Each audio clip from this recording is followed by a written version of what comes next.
Yeah, this all involves an alleged abduction of the man's girlfriend. A police chief a police chase that started in St. Clair Shores and ended here in Roseville, where they say the suspect was actually hiding in that van that you see behind us over there.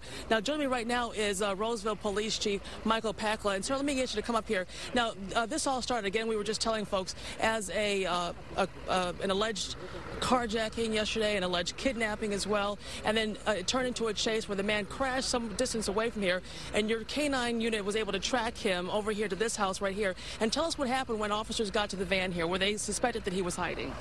Well, when they got to the van, obviously we have a K-9 with us that alerts to tell us what's going on for an officer safety situation.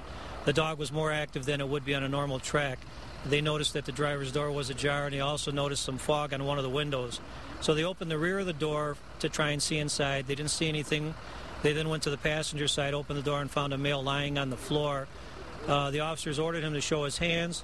He refused to comply. At first, he showed one hand, and then the officers again ordered him to show his hands. At this time, he pulled out a gun and shot at our officers, and our officers returned fire. About how close were your officers when he began to fire on them? Well, I don't know the distance of the van's width, but certainly within 3 or 4 feet probably of the van.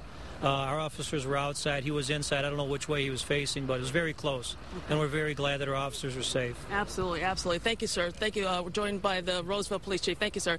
And just want to also bring you up to speed on the suspect. We understand he was taken to Henry Ford Macomb Hospital, where he's being treated for multiple gunshot wounds. We're told his girlfriend is okay. She is cooperating with police. Police will, of course, be here on the scene for probably quite a while longer investigating. Reporting now in Roseville, Kimberly Craig, Channel 7 Action News. Back